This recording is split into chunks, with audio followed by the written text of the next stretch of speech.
Greetings, programs. This video is kind of a memorial service of sorts.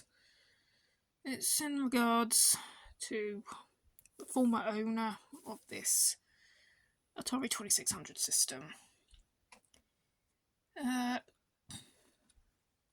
He was my brother-in-law, and he died this week on the 11th of July, somewhere in the afternoon, according to the word of mouth I heard. I never had the chance to say goodbye to him. Honestly, we actually hadn't met in person since probably about the autumn of 2013, so no need to go into details about that.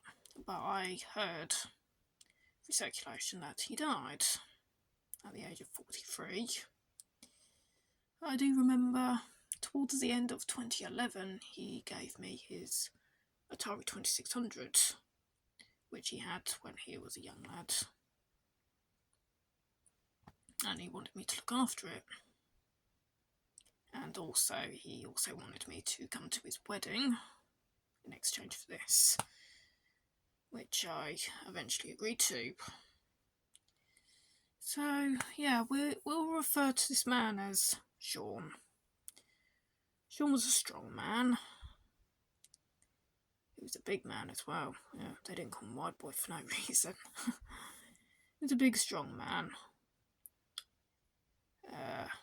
He was my brother-in-law.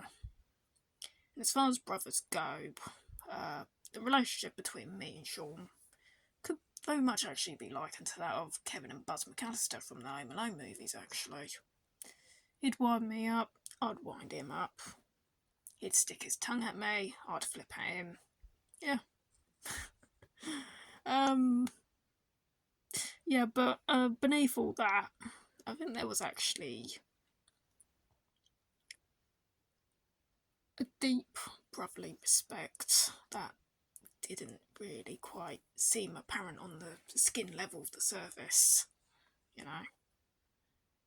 And yeah, we could have a laugh together.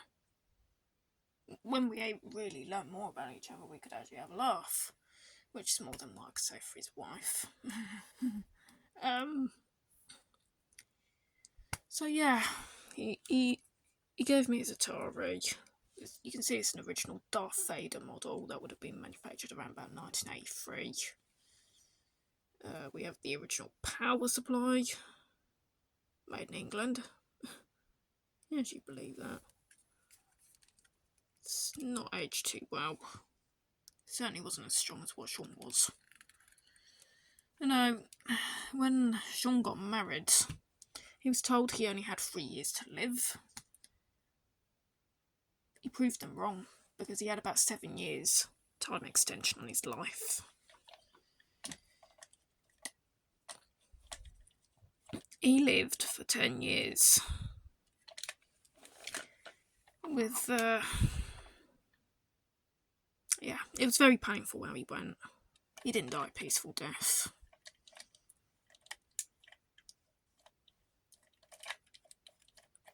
And his wife wasn't very kind to him either.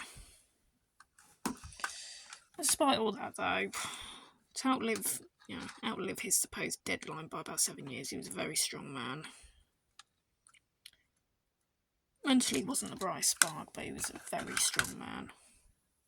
Definitely respect his strength. And as, like me, he was a fellow Cancerian, born in June. I guess there was something to be had there, as far as chemistry goes. So, yeah, this is a 1983 era Darth Vader 4-switcher lightweight model. You got a switch for colour or black and white TV. It's not quite the same as the Atari 2600 Junior that came out later. We have the difficulty select switches here, control ports, and the DC input. And down there we have the serial number. It's quite a low serial number, really. It's that 0013657. Manufactured for Atari by Atari Ireland. Manufactured for Atari Incorporated by Atari Ireland in Ireland. Model number CX2600AP. Yeah, it's a nice unit. Cosmetically, I think it's aged quite well. I'm saying that though, the cosmetic condition of Ataris, generally, they're quite good. Probably because they're in like all black plastic. So yeah, I've got this thing here. Yeah, also got the Pong paddles with it, as well as the 2 joysticks.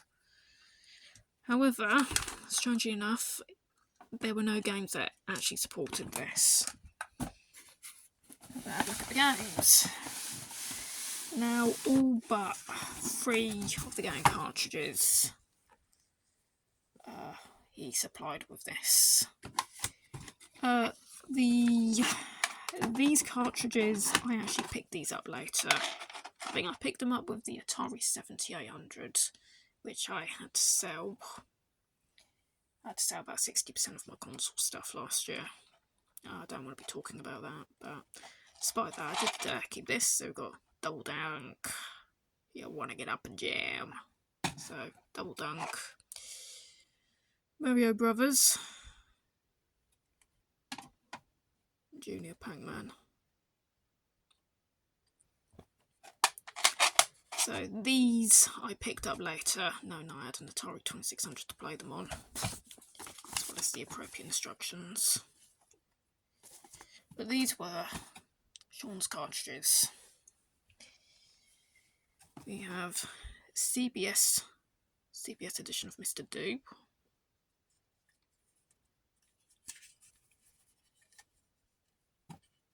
You have an idea with the cartridge mouldings.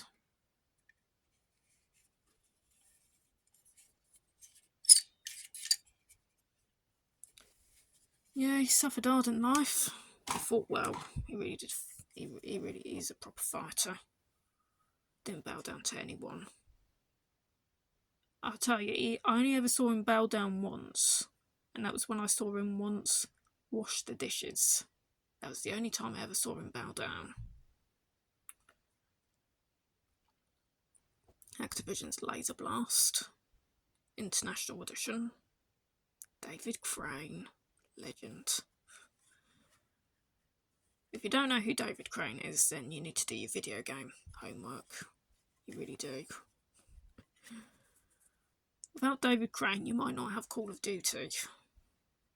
So yeah, we've got a nice Activision moulded cartridge. So you can see that Laser Blast is basically a Missile Command clone. Very much on Atari's Missile Command.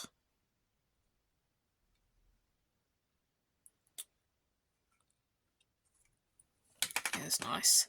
I noticed that the CBS and the Activision cartridges they have like this groove, this nodule, so they lock together if you stack them. See, stack them on the shelf. They sort of remind me of the old 8-track music cartridges. Here we have another Activision cartridge. This one is for Robot Tank.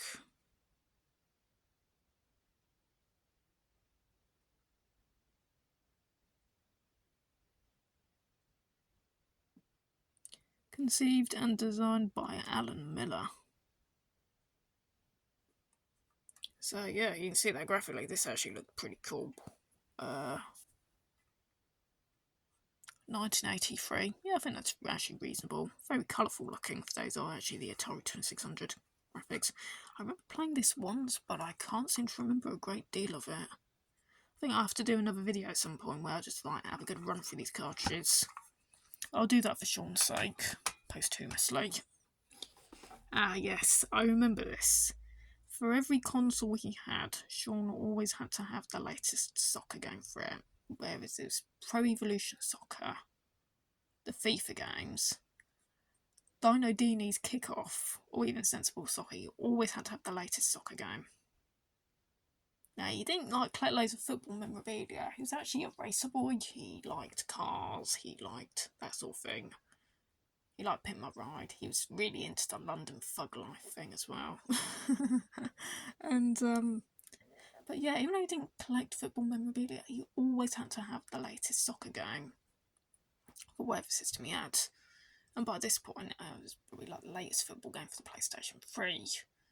I did play on his PlayStation 3 a few times actually. No, I didn't have one, but he let me have a few rounds on that. Call of Duty Black Ops, I think that was the original Black Ops. So yeah, here we have Championship Soccer from 1980. It's got nice gold writing on the cartridge label. It's very regal. It's got that kind of match of the day, you know, that.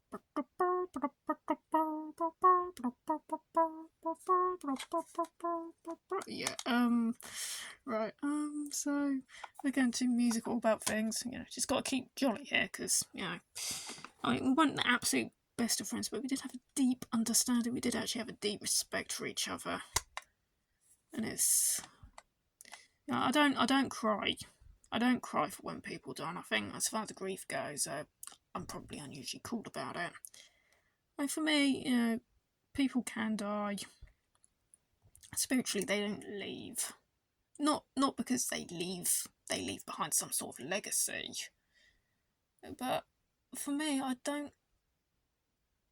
On the inside, I don't genuinely feel that there's a big barrier between the dead and the living as we know it. I don't know. Maybe one day I will find out. But compared to some of my friends who struggle very badly when it comes to grieving for lost loved ones, I seem to deal with it in a more cool manner than some perhaps do, or maybe more so than what many perhaps do. Anyway, so here we have the original combat cartridge. I believe these were issued with the original heavy 6er wood grain Atari, as they were released in 1977. Combat is one of the oldest video game cartridges there is. And while I don't think this is the original 77 issue, because I think the label on that was a bit different, as this says PAL made in Taiwan. But this is at least a copy of what was one of the very ever first home computer games. And this is actually very iconic and legendary in its own right. This honestly has so much more history to it than something like a box copy of Snatcher for the Mega CD.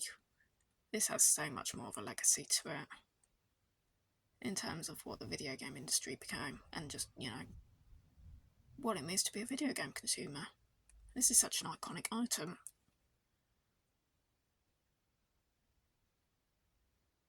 Combat is so old it doesn't even have a CPU mode for the single player. You've always got to have a second player for this, which actually does remind me that I think next time I've got Libri around here, we're going to have to play this. We're going to have to play this in the memory of Sean. And this is going to be really funny because Libri's never played combat before.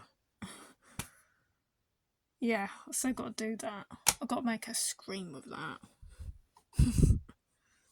Right. Now we have Great Escape. I would have thought this is based on the Steve McQueen movie, but who knows? Maybe, I don't know. We also have Bomb. I think this is actually a game label. I don't think it's actually part of the game name. Bomb Great Escape. Sorry. Got a bit of a bad cold lately. I mean, I've always had a bit of a low voice and all that, but I've not been too good lately. I've been a bit depressed about other things as well. I only actually just heard on this morning, on the 12th of July, I've only just heard that Sean had gone. But I've been quite depressed all week. I don't know. I'm not happy with a lot right now. But I'm happy to remember Sean. He wasn't all bad. He wasn't the most politically correct person in the world, but I have known so much more people who are actually worse. I know for sure, you know, yeah, he wasn't perfect, but you know, he could have been so much worse.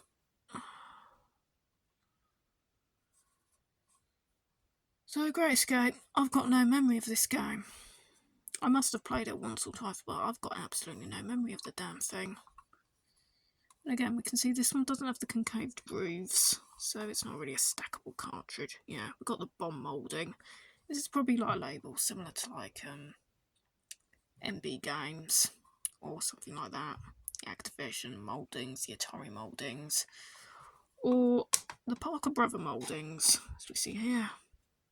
Reactor. Yes, it is Parker Brothers.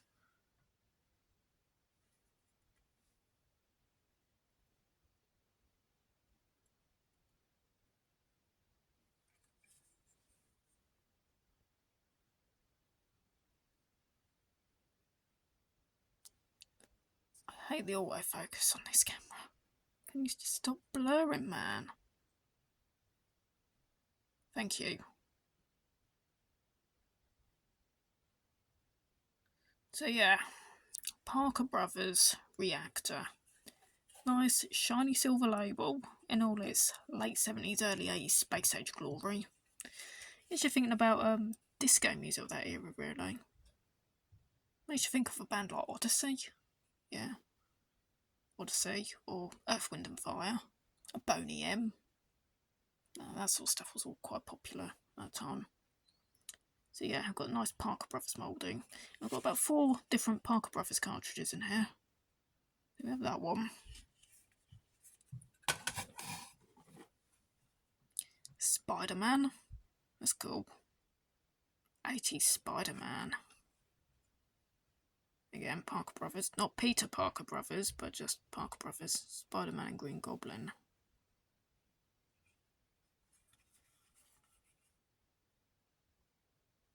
They've got some sort of certificate there. Nice Parker Brothers moulding. Nice. I do remember these were working last time when I tested them. Probably early last year, or maybe very late. Maybe very late 2021, I'm not quite sure. But yeah, all of these were working at that time. Parker Brothers Amador. Yeah, I remember this. This was basically you just got to fill the maze in with the paint. You play as the painter. You got to avoid this this rather creative looking cast. Amador. No, not Avatar. Amador. Amador. Trademark of Konami Industry. Yeah. Speaking of Konami,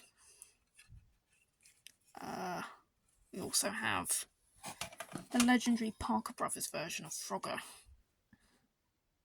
This was a really good pull. I suppose Atari's own version kind of outshined it. Was it Atari's own version or was it Sega?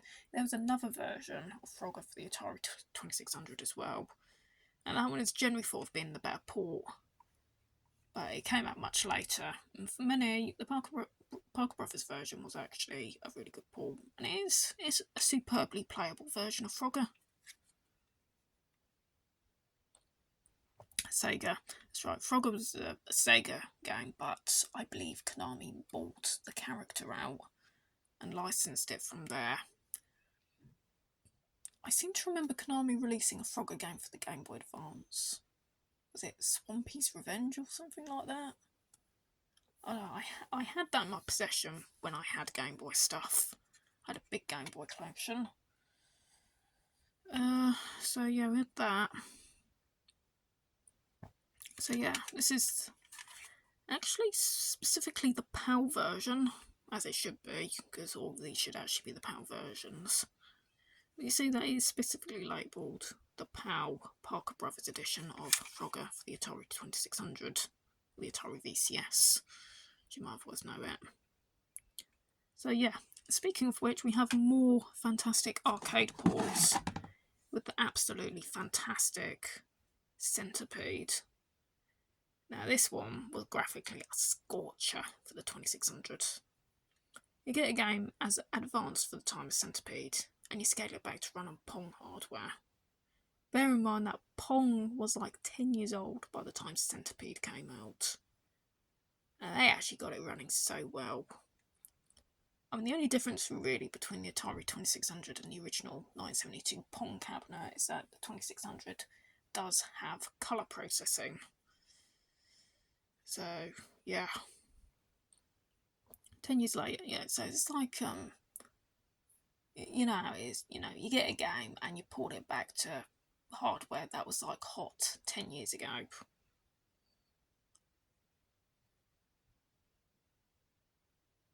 That's basically like getting Call of Duty Modern Warfare 3 and getting it to run on the original PlayStation 1. That was very much what Centipede was on the Atari 2600. But it plays an utterly belting game. It's full speed. There's very minimal sprite flicker. It's a superb port. Oh, I don't know who actually coded this particular version, but they did an absolutely splendid job. It's a superbly playable version of Centipede. If you've honestly got an Atari 2600, you've got to play this. You've got to have this. It's a great port. It's a fantastic port.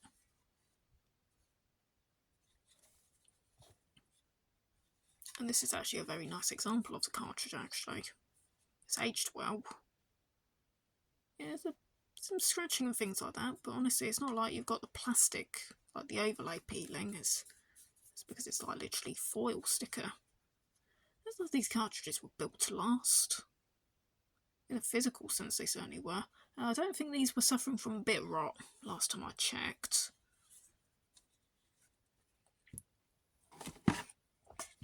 Speaking of silver cartridges, we have Jungle Hunt. I think this is maybe meant to be a bit like Pitfall. No, I think it could be a port of some obscure Taito arcade game. Swing into action with Jungle Hunt. Taito Jungle Hunt. Maybe it's a port of a Taito arcade game then. I don't know much about this. I would have thought Pitfall, but I never actually played Pitfall. I never had the cartridge. You know, it's like, of course, yeah, another one of the most famous games you can have for the Atari 2600, David Crane's Pitfall. But yeah, it's from 1983, it's one of the more later game cartridges. So you see that the older games always had these nice shiny silver labels, but the oldest ones had the black labels.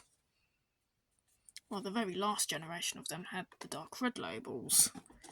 And don't ask me why, or even how, but we have 3 copies of Pac-Man Cancer.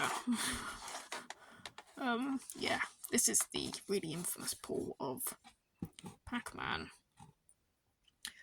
Unlike the admirable port of Centipede, though, this version of Pac-Man doesn't really offer any enhancements. Okay, if you know anything about the so-called Atari 2600 burial grounds and all that, you obviously know what this is. Now, Sean actually had 2 copies of this, but somehow, I think before he gave the system to me, I somehow got a hold of my own copy, and I had it for a while without having a system to play it on. I think that was what it was, as I remember. So I already had one, and for some reason he actually had 2 copies with his. And they didn't end up in a landfill, so yeah. The 1981 port of Pac-Man.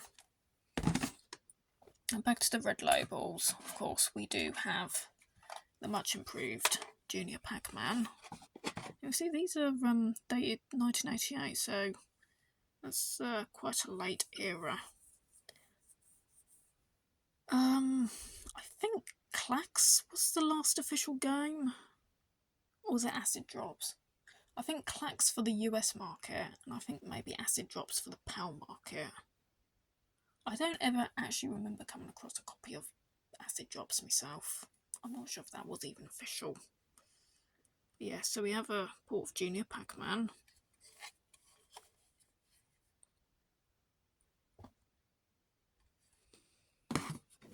You have Mario Brothers.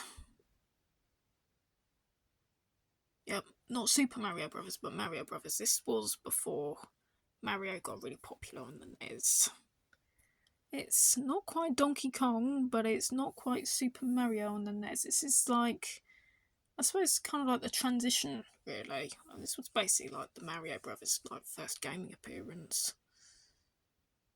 It does have a date of 1983, but this is not the original 83 cartridge. We can tell this is definitely a later reissue for the Atari 2600. I'm not actually quite sure when the game was ported. I don't even know much about the arcade game. Actually, I think 1983 was actually when the arcade game came out. I don't know when the port was released, and I don't know what issue this is, but we can safely say this is from about 1987 or later, this particular version. I dare say later. We do have a P sticker here. That probably means it's POW. And at last but not least, if you want to get up and jam, we have Double Dunk, for those who might want to enjoy a bit of basketball. I actually do enjoy basketball. I'm terribly short, so there's no way I'd ever like really be in a professional league, but I have an appreciation for the sport, actually. I think I appreciate more than soccer. I do like soccer as well. I don't enjoy televised sports. Televised sports are boring.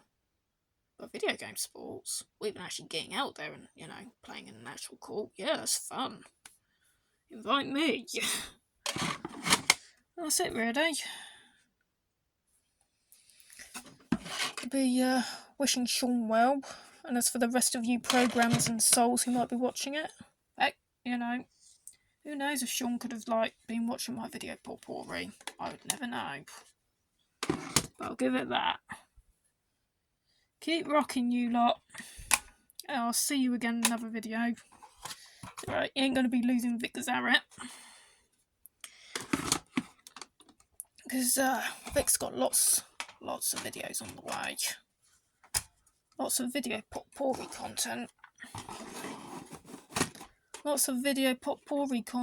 Stay cool, don't let it freak you out. And if you know that line, then you'll probably know which video game I tend to review next. The clues of which is that it was released for the Sega Mega CD, and many will call it a guilty pleasure. If that doesn't suss it out for you, then you're just going to have to wait and see what we're going to have on the video pot-pourri next. Okay, take care and rock on. Alright. Peace for all of you.